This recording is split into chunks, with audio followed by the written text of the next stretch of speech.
Hi all, എല്ലാവർക്കും നമസ്കാരം. അറിവിന്റെ പേടകത്തിലേക്ക് എല്ലാവർക്കും സ്വാഗതം.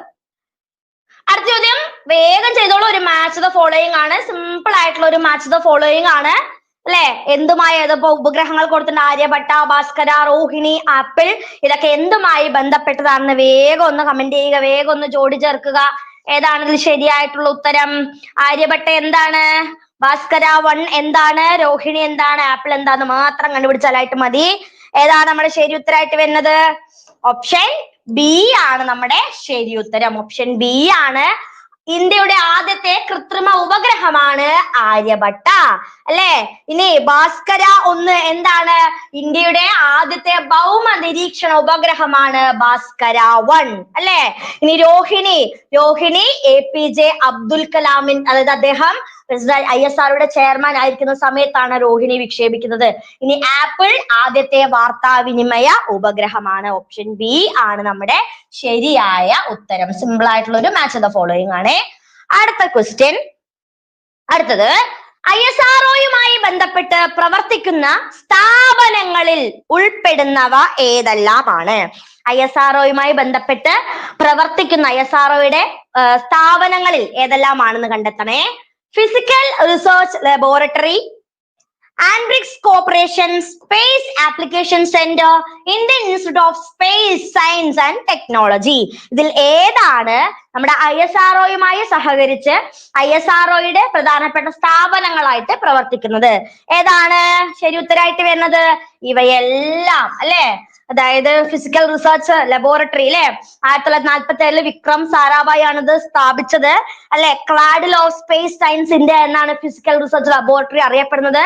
ആൻഡ്രിക്സ് കോർപ്പറേഷൻ 1962 ബഹിരാകാശ വകുപ്പിന്റെ വാണിജ്യ സ്ഥാപനം എന്നാണ് ഇത് അറിയപ്പെടുന്നത്.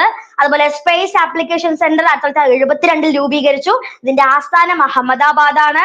Indian institute of space science and technology 2007 വലിയ മലയിലാണ് സ്ഥാപിച്ചത്. തിരുവനന്തപുരത്താണ് വലിയ മല അല്ലെ. വലിയ മലയിലാണ് ഇതിന്റെ ആസ്ഥാനം എന്നറിയപ്പെടുന്നത്. ഇതാണ് Indian institute of space science and technology. Okay അല്ലേ? അടുത്ത ചോദ്യം ചേരുംപടി ചേർക്കുക. ഇതും ഒരു മാച്ച് ദ ഫോളോയിങ് ആണ്.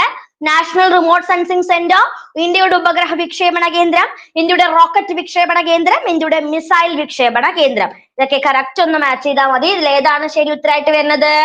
എവിടെയാണ് ഇന്ത്യയുടെ നാഷണൽ റിമോട്ട് സെൻസിംഗ് സെന്റർ? ഏതാണ് അത്? ഏതാണ് കൊടുത്തിരിക്കുന്നത്? ഏതാ ശരിയായിട്ടുള്ള ഉത്തരം? ഓപ്ഷൻ സി ആണ് നമ്മുടെ ശരിയായ ഉത്തരം അല്ലെ. മാച്ച് ചെയ്യാനൊന്നുമില്ല. National remote sensing centre Hyderabad, ഇന്ത്യയുടെ ഉപഗ്രഹ വിക്ഷേപണ കേന്ദ്രം ശ്രീഹരിക്കോട്ട, ഇന്ത്യയുടെ റോക്കറ്റ് വിക്ഷേപണ കേന്ദ്രം തുമ്പ, ഇന്ത്യയുടെ മിസൈൽ വിക്ഷേപണ കേന്ദ്രം എന്നറിയപ്പെടുന്നത് ചാന്ദിപൂർ. ഇത് തന്നെയാണ് കറക്റ്റ് ഓർഡർ. ഓപ്ഷൻ സി ആണ് നമ്മുടെ ശരിയായ ഉത്തരം. അടുത്ത ചോദ്യം. മംഗൾയാനുമായി ബന്ധപ്പെട്ട പ്രസ്താവനകളാണ് താഴെ കൊടുത്തിരിക്കുന്നത്. അവയിൽ നിന്നും ശരിയായവ തിരഞ്ഞെടുക്കുക. മംഗൾയാനുമായി ബന്ധപ്പെട്ട പ്രസ്താവനകളിൽ നിന്നും ശരിയായവ തിരഞ്ഞെടുക്കുക. ഏതൊക്കെയാണ് ആ പ്രസ്താവനകൾ? നോക്കൂ. ISACയിലാണ് മംഗൾയാൻ രൂപകൽപ്പന ചെയ്തത്. ശരിയോ തെറ്റോ? ശരിയാണോ? ശരിയാണ്. 2013 നവംബർ 5 വിക്ഷേപിച്ചു. 2014 സെപ്റ്റംബർ 24 ഭ്രമണപഥത്തിലെത്തിയത്. അതും ശരിയായ പ്രസ്താവന. ചൊവ്വ ദൗത്യം വിജയിച്ച ഏക റഷ്യൻ രാജ്യമാണ് ഇന്ത്യ. ശരി. മംഗൾയാൻ MOM എന്നും അറിയപ്പെടുന്നു. ശരിയല്ലേ? അതും ശരിയാണ്. മംഗൾയാനുമായി ബന്ധപ്പെട്ട എല്ലാ പ്രസ്താവനകളും എന്താണ്? ശരിയാണ്. ഓക്കെ അല്ലേ? മംഗൾയാനുമായി ബന്ധപ്പെട്ട എല്ലാ പ്രസ്താവനകളും ശരിയാണ്. അടുത്ത ചോദ്യം നമ്മുടെ കമ്പ്യൂട്ടർ നെറ്റ്വർക്കിന്റെ ഭാഗത്തു നിന്നുള്ള ക്വസ്റ്റ്യൻസ് ആണ്. അതും കൂടെ നമുക്കൊന്ന് നോക്കാം. നമുക്ക് ഇന്റർനെറ്റ് ഡിവൈസസ് എന്തൊക്കെയാ പഠിക്കുന്നത്? സെർച്ച് എഞ്ചിൻ WW ഒക്കെയാണ് പഠിക്കാനുള്ളത്. നോക്കൂ. തന്നിരിക്കുന്ന വസ്തുതകൾ വിലയിരുത്തുക, ശരിയായവ തിരഞ്ഞെടുക്കുക അല്ലെ. വേഗം നോക്കിക്കോളൂ. നെറ്റ്വർക്കുകളുടെ നെറ്റ്വർക്ക് എന്നറിയപ്പെടുന്നത് ഇന്റർനെറ്റ് ആണ്. ശരിയോ തെറ്റോ? ശരിയാണ്. നെറ്റ്വർക്കുകളുടെ നെറ്റ്വർക്ക് എന്നറിയപ്പെടുന്നത് ഇന്റർനെറ്റ് ആണ്.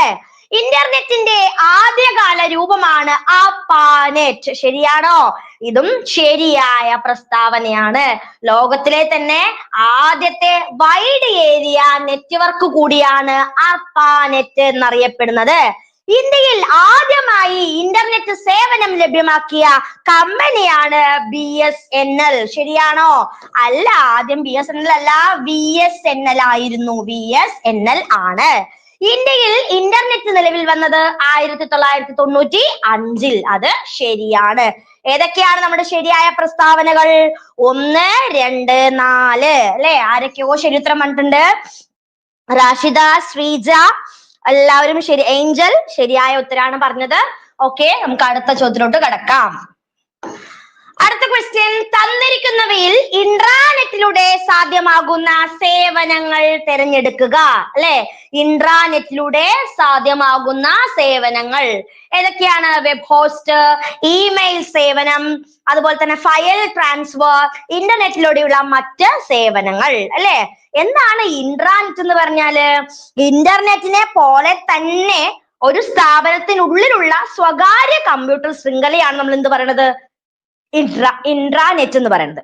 ഓക്കെ, അപ്പോ ഇന്റർനെറ്റിന് എന്തെല്ലാം ചെയ്യാൻ സാധിക്കുമോ, അല്ലെങ്കിൽ ഇന്റർനെറ്റിനെ പോലെ തന്നെയാണ്, അതിന്റെ അതേ പവേഴ്സ് ആൻഡ് ഫങ്ഷൻസ് തന്നെയാണ്. പക്ഷെ എന്താണ് വ്യത്യാസം? ഒരു സ്വകാര്യ കമ്പനിയുടെ അല്ലെങ്കിൽ സ്വകാര്യ ഏജൻസിയുടേത് ആയിരിക്കും. ഏതാണ് ഇതിൽ ശരിയായിട്ടുള്ള ഉത്തരമായിട്ട് വരുന്നത്? ഇൻട്രാനെറ്റിലൂടെ സാധ്യമാകുന്ന സേവനങ്ങൾ ഏതൊക്കെയാണ്? Web host, email, file transfer, ഇന്റർനെറ്റിലൂടെ മറ്റു സേവനങ്ങൾ. ഇവയെല്ലാം ആണ്.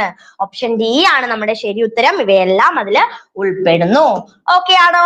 അടുത്ത ചോദ്യം, ചുവടെ കൊടുത്തിരിക്കുന്നവയിൽ നിന്നും വേൾഡ് വൈഡ് വെബുമായി ബന്ധപ്പെട്ട ശരിയായ പ്രസ്താവന കണ്ടെത്തുക. WWയുമായി ബന്ധപ്പെട്ട ശരിയായ പ്രസ്താവന. അതായത് ഈ ലോകത്തിലെ ഇന്റർനെറ്റിലൂടെ കണക്ട് ചെയ്യുന്ന ഹൈപ്പർ ടെക്സ്റ്റ് ഡോക്യുമെന്റ് സംവിധാനമാണ് WW എന്ന് ആദ്യം മനസ്സിലാക്കുക. WWന്റെ പിതാവ് എന്നറിയപ്പെടുന്നത് ടിം ബെർണേഴ്സ്-ലീ ആണ്. ശരിയല്ലേ? ശരിയായ പ്രസ്താവനയാണ്.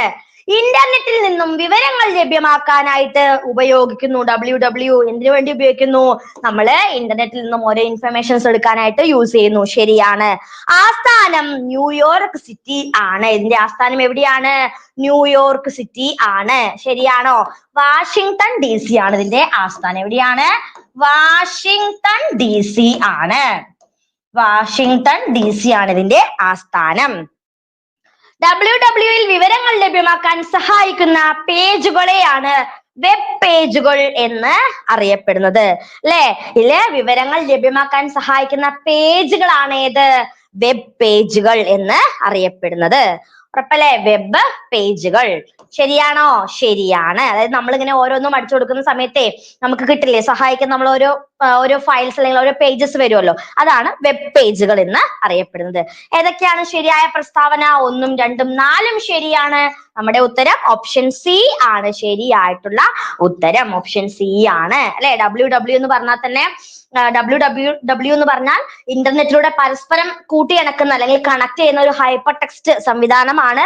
അത് മാത്രമല്ല, അതിന്റെ ഇൻഫർമേഷൻ അടങ്ങിയ പേജുകളെയാണ് നമ്മൾ വെബ് പേജുകൾ എന്ന് പറയുന്നത്. അപ്പൊ നമുക്ക് എങ്ങനെയാണ് ആ വെബ് പേജുകൾ ലഭിക്കാനായിട്ട് നമുക്കത് ലഭിക്കുന്നത്? അതിനെയാണ് നമ്മൾ വെബ് ബ്രൗസർ എന്ന് പറയാം. നമ്മൾ ബ്രൗസ് ചെയ്താലല്ലേ കിട്ടുക, അതാണ് വെബ് ബ്രൗസർ.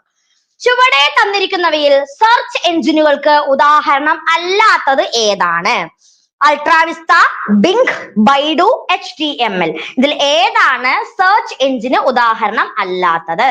ഏതാണ് ഇതിൽ സെർച്ച് എഞ്ചിൻ അല്ലാത്തത്? ഏതാണ് ഇതിലെ സെർച്ച് എഞ്ചിൻ അല്ലാത്തത്? ഒരു സംശയം നമുക്ക് പറയാം, ഓപ്ഷൻ ഡി ആണ് HTML. അല്ലെ? ഇതൊരു ഹൈപ്പർ ടെക്സ്റ്റ് ലാംഗ്വേജ് ആണ്. അല്ലെ?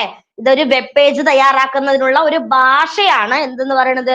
HTML. അല്ലെ? ഒരു ഹൈപ്പർ ടെക്സ്റ്റ് മൾട്ടി ലാംഗ്വേജ് അല്ലെങ്കിൽ ഒരു ലാംഗ്വേജ് കൺട്രോൾ ചെയ്യാനുള്ള അല്ലെങ്കിൽ ലാംഗ്വേജിന് വേണ്ടിയിട്ടുള്ള ഒരു ഭാഷയാണ് അല്ലെങ്കിൽ ഭാഷാ സംവിധാനമാണ് എന്തെന്ന് പറയുന്ന വെബ് പേജ് ആണ് HTML. അപ്പൊ ഇത് മാത്രം എന്തല്ല? സെർച്ച് എഞ്ചിൻ അല്ല. അൾട്ടാവിസ്റ്റ ആയിക്കോട്ടെ, ബൈഡു ആയിക്കോട്ടെ, അതുപോലെ തന്നെ ബിങ്, ഇതെല്ലാം എന്താണ്? ഇതെല്ലാം ഒരു സെർച്ച് എഞ്ചിൻസ് ആണ്. നമുക്ക് വിവരങ്ങൾ സെർച്ച് ചെയ്യാൻ പറ്റുന്ന സെർച്ച് എഞ്ചിൻസ് ആണ്. അടുത്തത്, താഴെ തന്നിരിക്കുന്നവയിൽ ഗൂഗിളിനെ സംബന്ധിച്ച തെറ്റായ വസ്തുത കണ്ടുപിടിക്കുക. ഗൂഗിളിനെ സംബന്ധിച്ച തെറ്റായ വസ്തുതകൾ കണ്ടുപിടിച്ചോളൂ. സിമ്പിൾ ആണ്. അല്ലെ? നമ്മൾ ഉടനെ നോക്കുന്നതും അല്ലെ ഏറ്റവും ഇമ്പോർട്ടന്റ് ആയിട്ടുള്ള നമ്മുടെ ലൈഫിന്റെ ഒരു പാർട്ടായി മാറിയിരിക്കണല്ലേ ഗൂഗിളും സെർച്ച് എഞ്ചിനും ഒക്കെ. എന്തിനാണ്? നമ്മൾ വളരെ ചെറിയ കൊച്ചു കുഞ്ഞുങ്ങൾക്ക് വരെ സിമ്പിൾ ആയിട്ട് അറിയാൻ പറ്റുന്ന ഒരു കാര്യമാണിത്. ഗൂഗിളിന്റെ സ്ഥാപകൻ സത്യ നദല്ല ആണ്. ശരിയാണോ? ഗൂഗിളിന്റെ സ്ഥാപകൻ ആരാണ്? സത്യ നദല്ല അല്ല, തെറ്റാണ്. ആരാണ് ഗൂഗിളിന്റെ സ്ഥാപകൻ? ഗൂഗിളിന്റെ സ്ഥാപകൻ ലാറി പേജും സെർജി ബ്രിന്നും ആണ്. ലാറി പേജും അതുപോലെ തന്നെ സെർജി ബ്രിന്നുമാണ് ഗൂഗിൾ സ്ഥാപിച്ചത്. 1995 ഗൂഗിൾ ആരംഭിച്ചത്. അതും തെറ്റാണ്. 1998 ഗൂഗിൾ ആരംഭിച്ചത്. ഗൂഗിളിന്റെ പാരന്റ് കമ്പനിയാണ് ആൽഫബറ്റ് ഇങ്ക് എന്ന് പറയുന്നത്. ശരിയല്ലേ? ശരിയാണ്. ഗൂഗിൾ പുറത്തിറക്കിയ മെസ്സേജ് ആപ്ലിക്കേഷൻ ആണ് ഭുവൻ. ആണോ? ഗൂഗിൾ പുറത്തിറക്കിയ മെസ്സേജ് ആപ്ലിക്കേഷൻ ഭുവൻ അല്ല. അത് എന്ത് പേരിൽ അറിയപ്പെടുന്നു? അലോ എന്ന പേരിൽ അറിയപ്പെടുന്നു. അലോ എന്നതാണ് ഗൂഗിളിന്റെ മെസ്സേജ് ആപ്ലിക്കേഷന്റെ പേര്. തെറ്റായ വസ്തുതകൾ ഏതൊക്കെയാണ്? 1, 2, 4 തെറ്റാണ്. 1, 2, 4. നമ്മുടെ ഉത്തരം ഓപ്ഷൻ ഡി ആണ്. ഓക്കെ അല്ലേ? അടുത്ത ചോദ്യം. ഇമെയിലിന്റെ നേട്ടങ്ങൾ എന്തെല്ലാമാണ്? എന്താണ് ഇമെയില്? ഇന്റർനെറ്റിലെ കമ്പ്യൂട്ടറുകൾക്കിടയിൽ നമ്മൾ വിവരം കൈമാറുന്ന രീതിയാണ് ഇമെയിൽ എന്ന് പറയുന്നത്, അല്ലെ? ഇമെയിലിന്റെ പിതാവാരാ? റേ ടോംലിൻസൺ ആണ്. ചോദ്യം ഇതാണ്, ഇമെയിലിന്റെ നേട്ടങ്ങൾ എന്തെല്ലാമാണ്? ഏതൊക്കെയാണ് ഇമെയിലിന്റെ നേട്ടങ്ങൾ? വേഗം പറഞ്ഞേ. വേഗത, ഉപയോഗിക്കാൻ എളുപ്പമാണ്, പരിസ്ഥിതി സൗഹാർദ്ദമാണ്, ചെലവ് കുറവാണ്. ഏതാണ്? ഇവയെല്ലാം ശരിയാണ്. ഇമെയിലുമായി ബന്ധപ്പെട്ട എല്ലാ പ്രസ്താവനകളും ശരിയാണ്, അല്ലെ? വേഗത്തിൽ അറിയാൻ പറ്റും. 2 കമ്പ്യൂട്ടറുകൾക്കിടയിലാണ് ഡിജിറ്റൽ സന്ദേശമാണ് കൈമാറുന്നത്. അപ്പൊ ഏറ്റവും വേഗത്തിലായിരിക്കും കൈമാറുക, അല്ലെ? ഇനി ഉപയോഗിക്കാൻ എളുപ്പമാണ്, വളരെ സിമ്പിൾ ആണ്. വൺസ് നമ്മൾ യൂസ് ചെയ്യുമ്പോൾ ചെറിയൊരു ബുദ്ധിമുട്ടുണ്ടാവും, അല്ലെങ്കിൽ പഠിച്ചെടുക്കാൻ ചെറിയൊരു ബുദ്ധിമുട്ടുണ്ടാവും. പിന്നീട് അങ്ങോട്ട് നമുക്ക് വളരെ സിമ്പിൾ ആയിട്ട് ചെയ്യാനായിട്ട് പറ്റും, അല്ലെ? ഇനി പരിസ്ഥിതി സൗഹാർദ്ദമാണ്. ഇതുമായി ബന്ധപ്പെട്ട എന്തെങ്കിലും പ്രശ്നങ്ങൾ ഉണ്ടാകുന്നുണ്ടോ? ഒരു പ്രശ്നവും ഇല്ല. ഇനി എന്താണ്? ചെലവ് വളരെ കുറവാണ്, ചെലവും ഇല്ല. ഓക്കെ അല്ലേ? അടുത്ത ചോദ്യം. അടുത്തത് നമ്മൾ നമ്മുടെ മാത്സ് പാർട്ട്, മെന്റൽ എബിലിറ്റി പാർട്ടിലേക്ക് കടന്നിരിക്കുകയാണ്. സിമ്പിൾ ആണ്, ഗണിത ചിഹ്നങ്ങൾ ഉപയോഗിച്ചുള്ള പ്രശ്നമാണ്. നിങ്ങൾ എന്നെ വേഗം കണ്ടുപിടിച്ചോളൂ. വിട്ടുപോയ ചിഹ്നങ്ങൾ ഏതെല്ലാമായിരിക്കും എന്നാണ് നമ്മുടെ ആദ്യത്തെ ചോദ്യം, അല്ലെ? 9-8-8-4-4-9 = 65. ഇതിൽ ഏതൊക്കെയോ രീതിയിൽ ചിഹ്നങ്ങൾ ഉപയോഗിക്കുമ്പോഴാണ് ഈ ഒരു 65 എന്നുള്ള ആൻസർ കിട്ടുന്നത്. ഇതിൽ ഏതാണെന്ന് വേഗം ചെയ്ത് കണ്ടുപിടിച്ചോളൂ. ഏതാണ് ഇതിൽ ശരി ഉത്തരമായിട്ട് വരിക? 9 കുറയ്ക്കണം എന്നാണോ, ഹരിക്കണം എന്നാണോ, ഗുണിക്കണം എന്നാണോ? ഏതാ കൊടുക്കേണ്ടത്? ഏതാണ് ശരി ഉത്തരമായിട്ട് വരുന്നത്? ശ്രീജ ശരി ഉത്തരം പറഞ്ഞു. ഓപ്ഷൻ ഡി ആണ് നമ്മുടെ ശരിയായിട്ടുള്ള ഉത്തരം, അല്ലെ?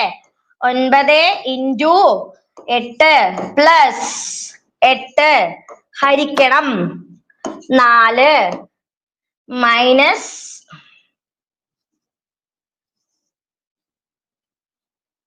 = 65 കിട്ടും. ഇത് ചെയ്താൽ കിട്ടും. ഓപ്ഷൻ ഡി ആണ് നമ്മുടെ ശരിയായിട്ടുള്ള ഉത്തരം. ഓപ്ഷൻ ഡി ആണ് നമ്മുടെ ശരിയായിട്ടുള്ള ഉത്തരം. അതായത് 9-8 72, അല്ലെ?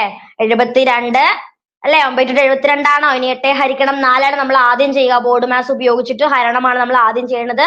അപ്പൊ ചെയ്തു. 8 ഹരിക്കണം 4 2 കിട്ടി, -9. അപ്പൊ 72 + 2 -9 കിട്ടി. അപ്പൊ നമുക്ക് എത്ര ഉത്തരം കിട്ടി? 65. അടുത്ത ചോദ്യം. 4/5 ഹരിക്കണം 1/2 ഹരിക്കണം 6/5 വില എത്രയാണ്? അല്ലെ? സാധാരണ നമ്മൾ ഇവിടെ ചെയ്യാവുന്ന ഒരു കാര്യം എന്ന് പറഞ്ഞാല് ഇതെന്താണ്? ഇതൊരു ഫ്രാക്ഷൻ ആണ്, അല്ലെ? 4 ഹരിക്കണം ഭിന്നസംഖ്യകളാണ്. 1/2 ഹരിക്കണം 6/5.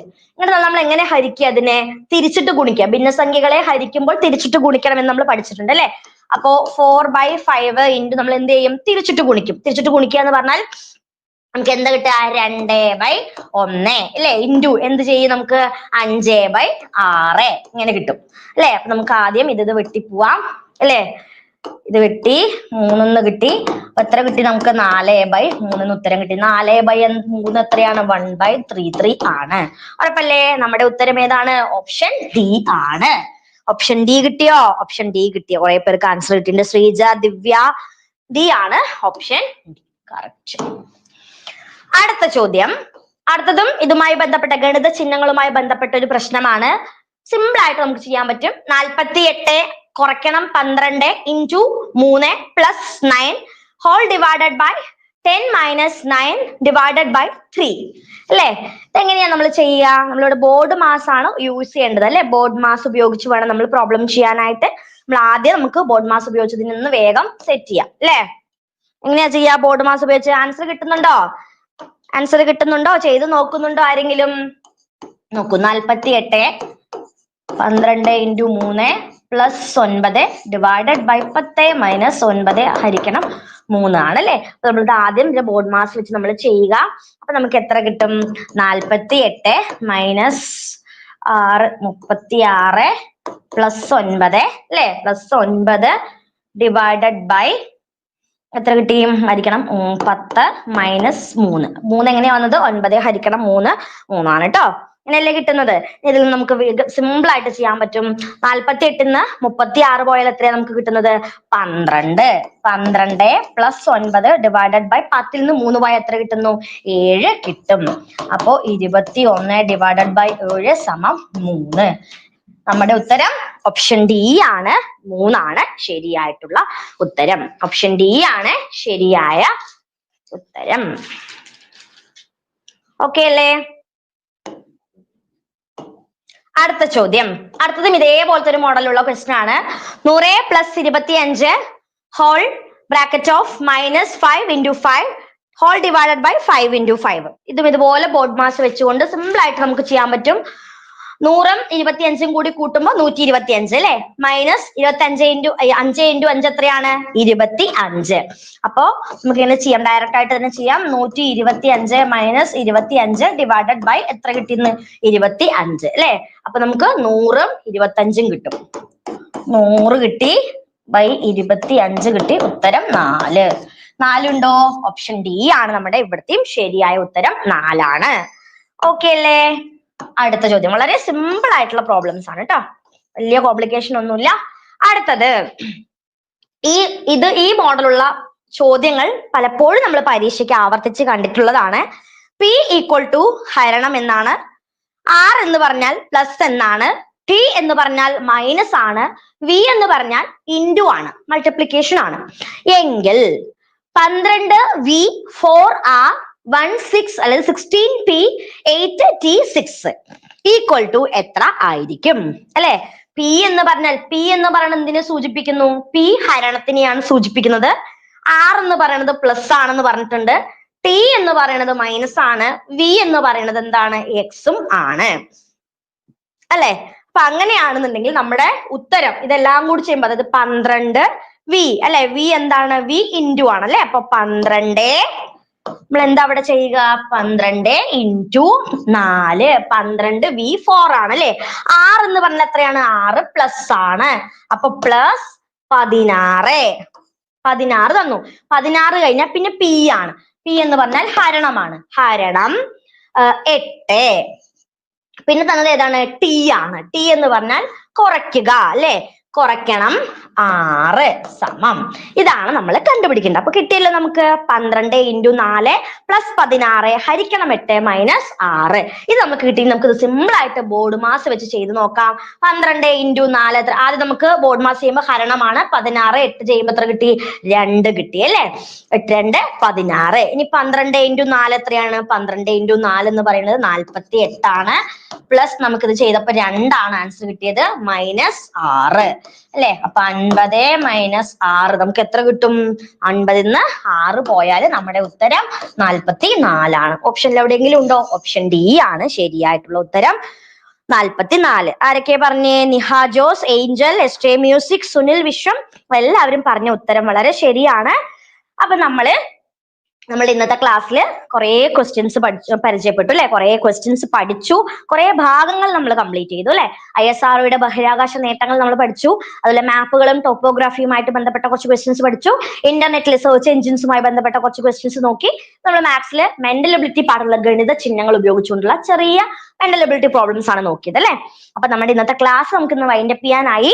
അപ്പൊ ഇത്രയും ക്വസ്റ്റ്യൻസ് നിങ്ങൾക്ക് നന്നായിട്ട് മനസ്സിലായിട്ടുണ്ടാവും എന്ന് വിചാരിക്കുന്നു. നാളെ ഞാൻ പഠിക്കാൻ തന്നിരിക്കുന്ന ടോപ്പിക്സുകൾ വൃത്തിയായിട്ട് നാളെ പഠിച്ചു വരിക. നമുക്ക് നാളെ അതുമായി ബന്ധപ്പെട്ട റിവിഷൻ ചെയ്യാവുന്നതാണ്. അപ്പൊ ക്ലാസ്സുകളും അതുപോലെ നമ്മുടെ ഈ വീഡിയോസ് ഒക്കെ ഇഷ്ടമാവാണെന്നുണ്ടെങ്കിൽ ലൈക്ക് ചെയ്യുക, കമന്റ് ചെയ്യുക, അതുപോലെ തന്നെ ഷെയർ ചെയ്യുകയും കൂടി ചെയ്യുക കേട്ടോ. നിങ്ങളുടെ ഓരോ ലൈക്കിനും കമന്റിനും ഒക്കെ നമുക്ക് ഒരുപാട് സന്തോഷം, ഒരുപാട് സ്നേഹം അത് മാത്രമല്ല നമ്മുടെ ചാനൽ ആദ്യമായിട്ട് കാണുന്നവരാണ്, അതുപോലെ ഇതുവരെയും സബ്സ്ക്രൈബ് ചെയ്തിട്ടില്ല എങ്കിൽ തീർച്ചയായിട്ടും നമ്മുടെ ചാനൽ ഒന്ന് സബ്സ്ക്രൈബ് ചെയ്യുക. തൊട്ടടുത്ത് കാണുന്ന ബെലൈക്കൺ കൂടി ഒന്ന് എനേബിൾ ചെയ്യുകയാണെങ്കിൽ നമ്മളിടുന്ന ക്ലാസ്സുകളും വീഡിയോസ് എല്ലാം നിങ്ങൾക്ക് നോട്ടിഫിക്കേഷൻ ആയി തന്നെ ലഭിക്കുന്നതായിരിക്കും. ഓക്കെ, കാലതാമസം ഒന്നുമില്ലാണ്ട് വേഗം കണ്ട് പഠിച്ചു തുടങ്ങാം. അതുപോലെ വീഡിയോസ് ഒക്കെ ഇഷ്ടമാകുകയാണെങ്കിൽ കൂട്ടുകാർക്കൊക്കെ ഒന്ന് ഷെയർ ചെയ്ത് കൊടുക്കുക. അപ്പൊ എല്ലാവർക്കും നല്ലൊരു ദിവസം ആശംസിക്കുകയാണ്. അപ്പോ എല്ലാവരും നന്നായി പഠിക്കുക. ഇനി അടുത്ത് എഴുതാൻ പോകുന്ന എക്സാമിലൊക്കെ നിങ്ങൾ എന്തായാലും ക്വാളിഫൈഡ് ആകട്ടെ എന്ന് വിഷയമാണ്. എല്ലാവർക്കും നല്ലൊരു ദിവസം ആശംസിക്കുന്നു. Thank you so much. നമുക്ക് നാളെ കാണാം.